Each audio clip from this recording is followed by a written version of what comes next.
Y ese hilo siempre se conduce a la salvación y a Jesucristo. Amén. Dios. Usted no encuentra que hay una desviación y aquí se perdió, no. Ese hilo va y llega a Jesucristo, que es la solución para los problemas del hombre. Dice aquí, la Biblia significa libros, y se divide en dos partes. Tiene 66 libros en total. El Antiguo Testamento y el Nuevo Testamento. Dice en 2 Timoteo 3:16: toda la escritura es inspirada divinamente y útil. Esta es una versión antigua. En la versión moderna dice: toda la Biblia es inspirada por Dios. Dios, ¿qué es inspirada? Dios la transmitió a hombres para que la escribieran.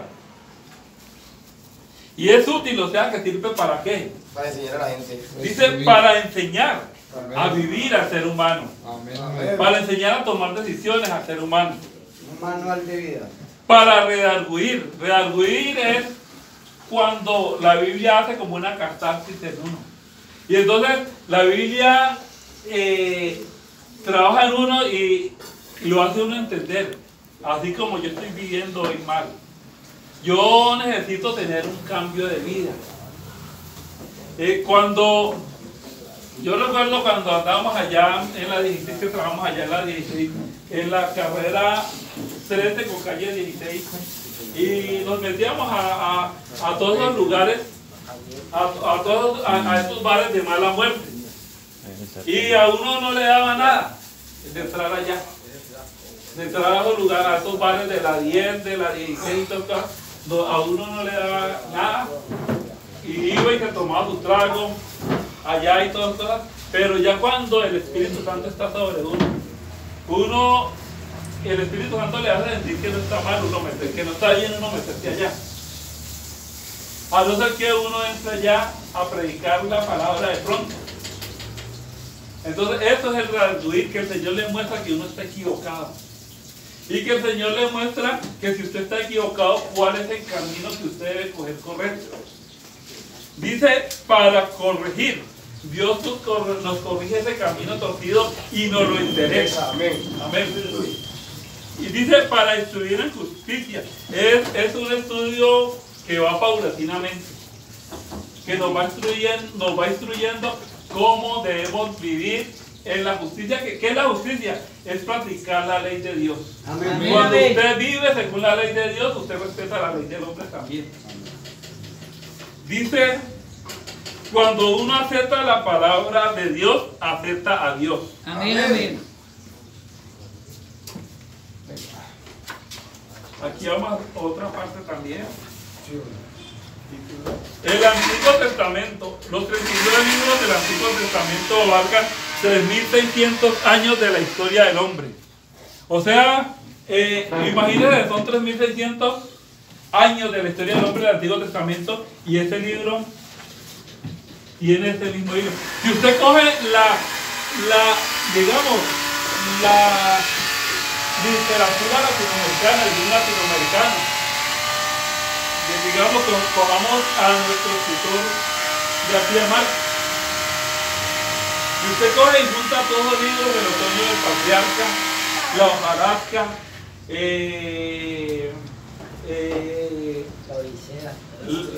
La hojarasca, 100 años de soledad, y junta todos los libros, el coronel no tiene quien escribir, a usted no le dan un libro, cada uno habla de eso. Pero la Biblia, a pesar de todo eso, de esa disparidad de tiempo, de lugares y de escritores, nos hace Dios. Muchos han tratado de mostrar que la palabra de Dios es mentira, y ya han leído que para demostrar los errores y las mentiras, y antes la palabra de Dios no es convertida. Y muchas de esas personas fueron inculpables. Los primeros 5 libros de la Biblia se llaman el Pentateuco, donde está escrita la ley del Señor. Y está escrito el comienzo de la humanidad, que son Génesis, Éxodo, Levítico, Números y Deuteronomio. Se llama Pentateuco porque penta es una raíz de 5. Y teuco porque como el papel era eficiente, que eran pergaminos, eran papiros, era un papel deficiente, entonces lo guardaban en unos forros de cuero para que se preservara. Y por eso son los 5 que están en rollo de cuero, significa ahí. Después vienen los 12 libros de la historia, que son Josué, Jueces, Ruth, Primera y Segunda de Samuel, Primera y Segunda de Reyes, Primera y Segunda de Crónicas, Esther, Nehemías y Esdras, que hablan la historia del pueblo hebreo, de los reyes que estuvieron hechos allá. Y aquí en Josué y Jueces habla de los primeros gobernantes que se llamaron jueces. Después vienen los 5 libros poéticos. Son poéticos porque son escritos en poesía. Son Job, Salmos, Proverbios, Eclesiastés y Cantares. Nos muestran canciones, poemas que hablan de Dios, experiencias de hombres que vivieron y algunos fallaron y otros aceptaron en seguir la palabra de Dios. Después siguen los 5 profetas mayores, que son Isaías, Jeremías, Lamentaciones, Ezequiel y Daniel, que nos hablan de que iba a venir un Salvador, un Mesías al mundo. No solamente Israel, sino al mundo. Y vienen los profetas menores, que son Oseas, Joel, Amos, Abdías, Jonás, Miqueas, Nahum, Abacú, Sofonías, Ageo, Zacarías y Malaquías. También nos enseñan de que debemos esperar a ese Mesías. Estos son mayores porque los capítulos son más, ahí tienen más capítulos. Isaías tiene 66 capítulos. Y en estos ahí, creo que son de 12 capítulos para abajo. Hay unos que tienen hasta un solo capítulo. Dice, Cristo dio importancia al Antiguo Testamento. En Lucas 24:44 dice, porque es que hay muchos que dicen que no, que eso no, que el Antiguo Testamento eso ya no. No, el Antiguo Testamento nos muestra bases de lo que está escrito en el Nuevo Testamento. Entonces dice, Jesucristo le dio importancia al Nuevo Testamento. Porque él dice en Lucas 24:24, estas son las palabras que os hablé tanto con vosotros, que era necesario que se cumpliese todo lo que está escrito en la ley, en los libros de la ley de Moisés, en los profetas y en los salmos. Y aquí también están los profetas. De lo que está escrito de Jesús ahí. Hermano, ¿puedo hacer una pregunta? Amén, pues. Porque ahí no está ni Juan, ni Lucas, ni Marcos. Porque estamos hablando del Nuevo Testamento. Del Nuevo Testamento. Es que ese es el Nuevo Testamento. Ese es el antiguo. Ahora vamos a hablar del... Aquí vamos a hablar ahora del Nuevo Testamento.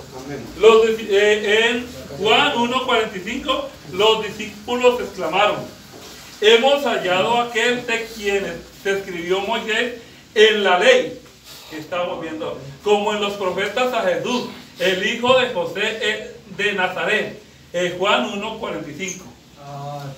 Dice que abarcan 100 años. Después, esa escritura fue escrita en 100 años.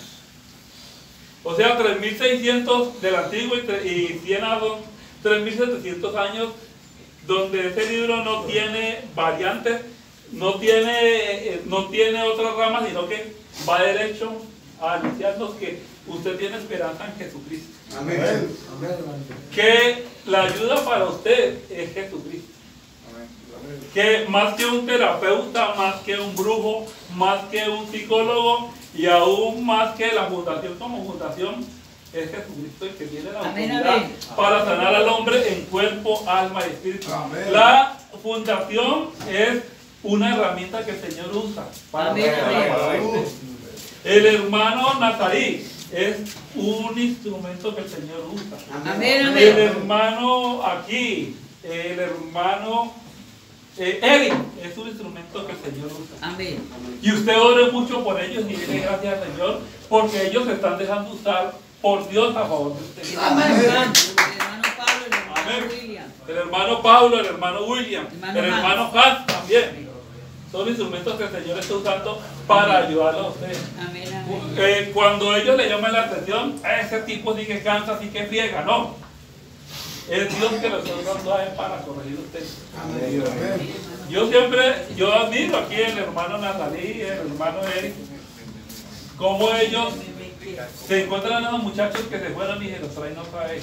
Así es. Y más que ellos es Dios en el corazón de ellos, Amén, haciendo amén. que usted los traiga. Aquí mi hermano me decía, el hermano Eric me vio por allá me vio por allá arriba y me trajo otra vez. Pero más que el hermano Eric es Dios en este joven, trayéndolo a usted. Yo recuerdo cuando se nos fue de aquí Cristian y salieron a hacer brigada de almas, porque salieron a buscar a Cristian y por la tarde lo encontraron y lo trajeron.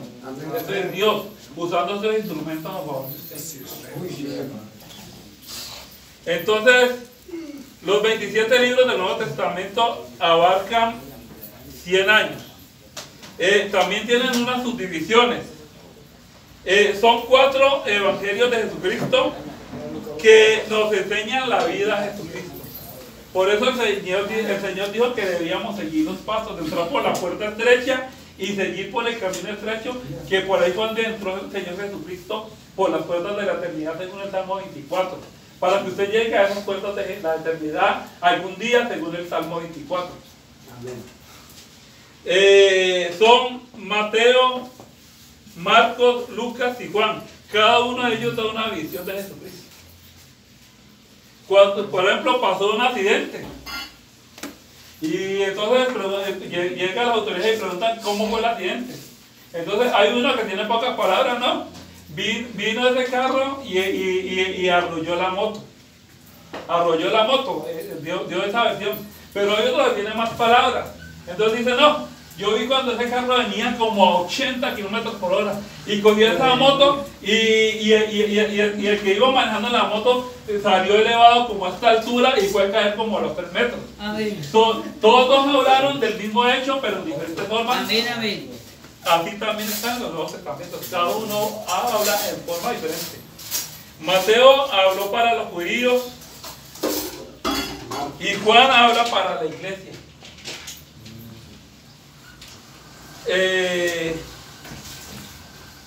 Después vienen las epístolas o cartas a los hermanos, las epístolas paulinas, porque fueron escritas por Pablo. Las cartas fueron, estas cartas fueron escritas a iglesias. La iglesia en Roma, la iglesia en Corinto, la iglesia en Galacia, la iglesia en Efeso, en Filipenses, en Colosenses, en Tesalónica, y enseñanza a algunos hermanos que ellos tenían para el ministerio, como como Timoteo, como Tito y Filimón, que fueron pastores de la iglesia después. Y eran correcciones porque la iglesia estaba saliendo del paganismo. Entonces muchos pensaron revolver el paganismo con el cristianismo. Lo que hizo Constantino en el siglo III cuando creó la iglesia católica. Revolvió el paganismo con el cristianismo. Y si usted lo puede ver, los gorros que usan los cardenales, eso venía de un dios, creo que es Dangón el nombre, que era un dios pez. Una pregunta, ¿por qué Dios llamó a los 12 discípulos y no llamó a una mujer a sobre los 12 discípulos? Porque el sacerdocio de Dios lo dio el varón. Porque dice la palabra que Jesucristo es la cabeza de la iglesia. Amén. Pero el varón es la cabeza del hogar. Amén, amén. Por eso eso de que la mujer pastora no es bíblico. Amén, amén. Porque si usted es la cabeza, debe ser la cabeza del hogar. Y no es que Dios esté haciendo gestión de personas, no. Dios le puso a usted una autoridad sobre el hogar. Porque usted, a pesar de, además de ser la autoridad, usted tiene que ser el que tiene que proveer para ese hogar. Amén. Usted tiene que trabajar y proveer el vestido para sus hijos, para su esposa. Usted tiene que proveer el alimento, la medicina. Y la mujer está encargada de ayudarle a usted a educar a sus hijos. Y se ve que el enemigo siempre ataca al hombre, la cabeza de... Entonces, otra pregunta. sí. Pues en la ley de los hombres, que siempre ha habido un presidente varón, ¿y por qué han habido presidentes? Porque esto ya es secular, esto ya no es de la iglesia. Y porque también porque, no, también porque se ha perdido el orden de la sociedad. Sí, ¿por qué la mujer es cabeza de hogar? Porque se perdió el rumbo a paz. ¿Por qué las mujeres son presidentas? Porque esto se dañó por la desobediencia del del pecado, así de breve. Entonces, así como en la Iglesia Católica, cuando se formó en el año 350 por Constantina, se mezcló el paganismo, esas torres que tenían los campanarios, eso viene de la oración al pene que tenían algunos en la antigüedad.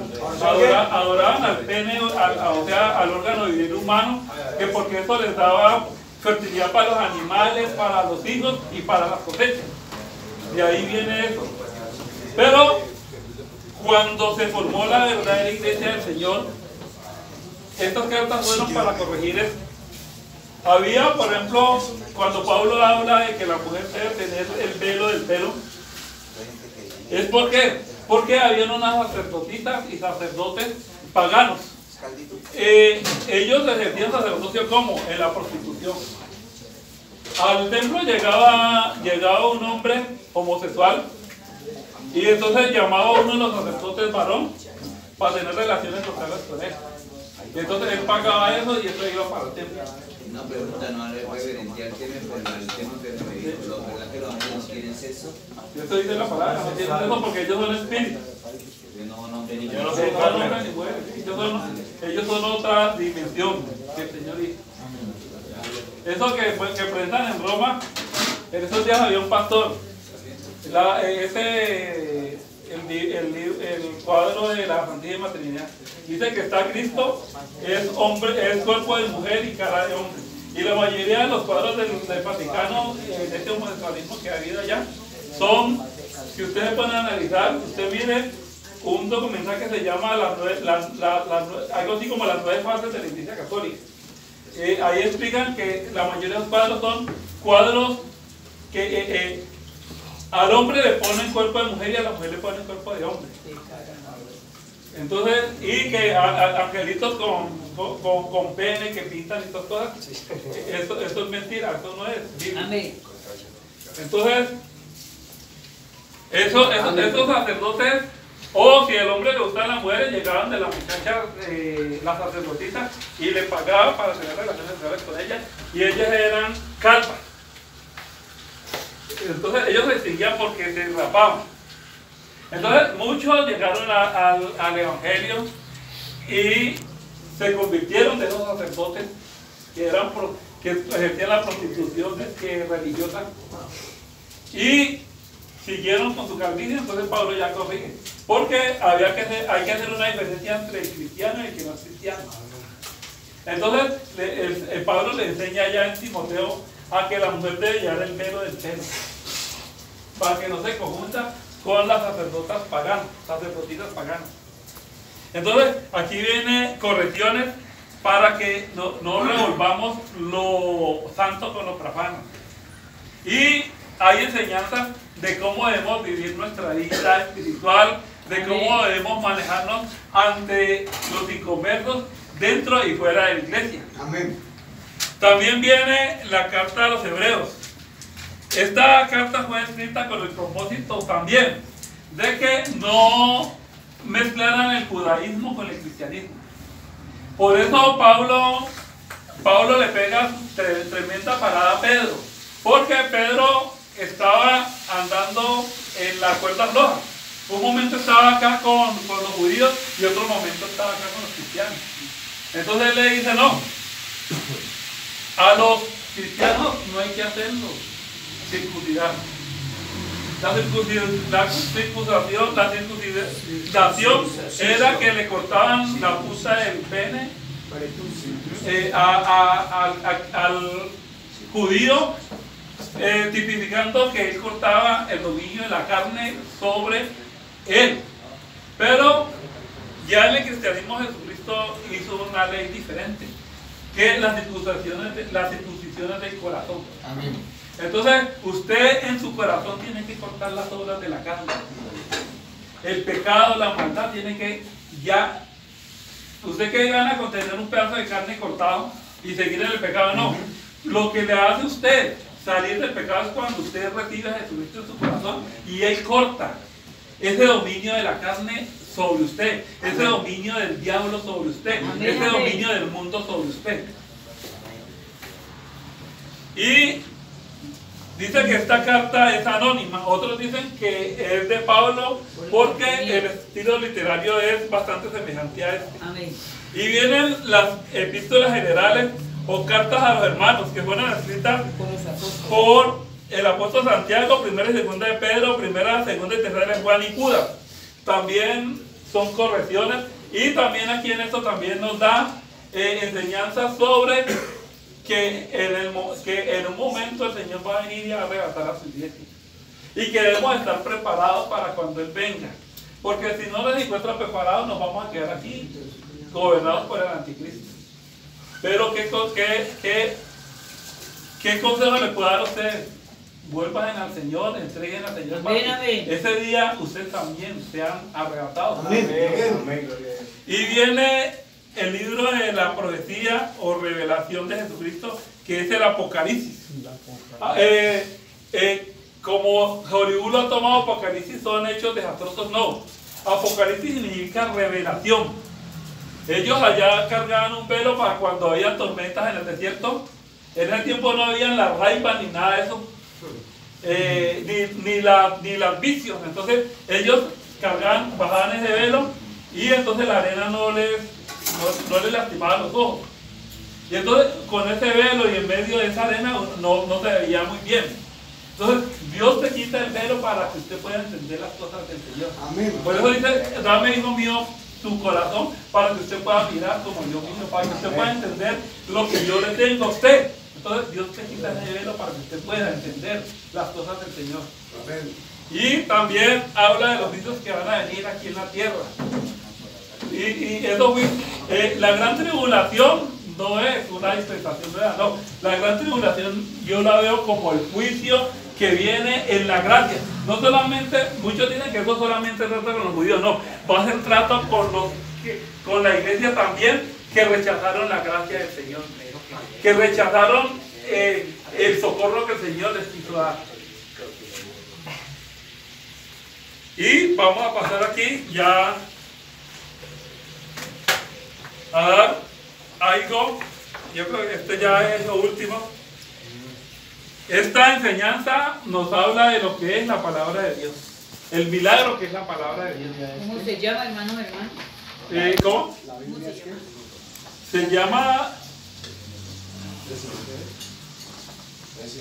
De la vida. ¿Cómo se llama eso? Abramos la Biblia. Abramos la Biblia. Dice, la Biblia es el manual de la vida para que vivamos una vida abundante. Cuando usted le dieron este televisor, viene con un manual. Usted cómo debe manejar el internet, cómo si usted mete a Netflix, cómo usted se mete a las películas. Que si usted le deja caer algo, se daña el televisor. Si usted le deja al sol, se daña el televisor. Hay otra cosa, que si usted tiene el televisor aquí y tiene un bombillo acá prendido, eso afecta el funcionamiento del televisor. Eso puede dañar el televisor. Entonces, para que usted lo sepa manejar y usted no lo averíe en el trato. Entonces, el manual eso lo inventó Dios para el ser humano y es la palabra de Dios, es la Biblia, que te enseña cómo usted debe vivir y lo que usted no debe practicar. Amén. Eso es lo que te enseña la Biblia como manual, y por eso es necesario que el ser humano lea la palabra de Dios. Y aquí nos da unos símbolos que el Señor tiene de la palabra de Dios. Dice, la palabra de Dios es infalible, o sea que la palabra de Dios no falla. Creo que segunda de Pedro dice que tenemos la palabra profética más segura. O sea que esa palabra es segura, en la cual hacemos bien en mirarla a ella y confiar con todo nuestro corazón. Como antorcha que alumbra en la oscuridad. Este mundo que anda en la oscuridad de maldad, de pecado, lo que usted tiene para que lo guíe es la palabra de Dios. Muchos andan en tinieblas, fornicación, marihuana, adulterio, homosexualismo, brujería, borrachera. Pero cuando usted, Dios te bendiga, mijo, cuando usted tiene la palabra de Dios, Dios le muestra que eso no le conviene y que usted no debe andar en eso. Y cuando usted lo recibe en su corazón a Él, le abre las puertas y le deja entrar, Él le va a advertir a usted lo que usted tiene que hacer y lo que usted no tiene que hacer. Dice, no contiene error y se puede confiar en ella a ojos cerrados. En Hebreos 4:12 hay un símbolo de la palabra, es comparada con la espada o filo. Dice, porque la palabra de Dios es viva y eficaz. La palabra de Dios es viva, ¿por qué? Porque la da un Dios que hoy todavía está vivo. Un Dios que es eterno. Y es eficaz, o sea que sirve para algo. Y es más potente que toda espada de filos. Cuando yo cojo una espada aquí, yo mira, el hijo mío, él practica jiu-jitsu y él tiene una katana. Y uno mira, yo comparo eso como el filo de una cuchilla vital. Y yo creo que si yo dejo caer esa para acá, me va a cortar la frente. Así la dejé caer por el filo que tiene él. Y si la tiro para allá, aquí, por ejemplo, que le caiga él lo corto. Entonces, la palabra es espada o filo, ¿por qué? Porque yo para predicar la palabra que tengo que hacer, vivir en santidad. Amén, amén. Si estoy predicando los fornicarios, adúlteros, no eres a la reina del cielo, yo soy de eso, la palabra me está cortando. Amén, amén. Pero si allá hay alguien que está practicando esto, la palabra lo está cortando. Amén. Lo cortan los dos. Ah, claro. Entonces, es espada filo y penetra hasta partir el alma, las coyunturas y los tuétanos. Amén. La palabra del Señor penetra hasta lo más íntimo de nosotros. Yo en la cárcel he tratado con muchachos que se creían los superhombres. Me dicen, hermano, yo no lloré cuando se murió mi mamá, yo no lloré cuando mataron a mi hermano, y aquí porque estoy llorando. Así es contrato. ¿Por qué? Porque la palabra de Dios es Aleluya. y esos hombres que decían que eran tan fuertes, que eran tan machos, tan valientes, dentro de esa palabra de Dios hizo un efecto. Amén, amén. Gloria al nombre de Dios. Y por eso es que usted va a la iglesia, oye la palabra de Dios y usted siente algo en su corazón. Amén, amén. Y a veces usted dice, eso fue el hermano Nazarí que fue a hablarle a ese pastor de lo que yo hago allá en la fundación.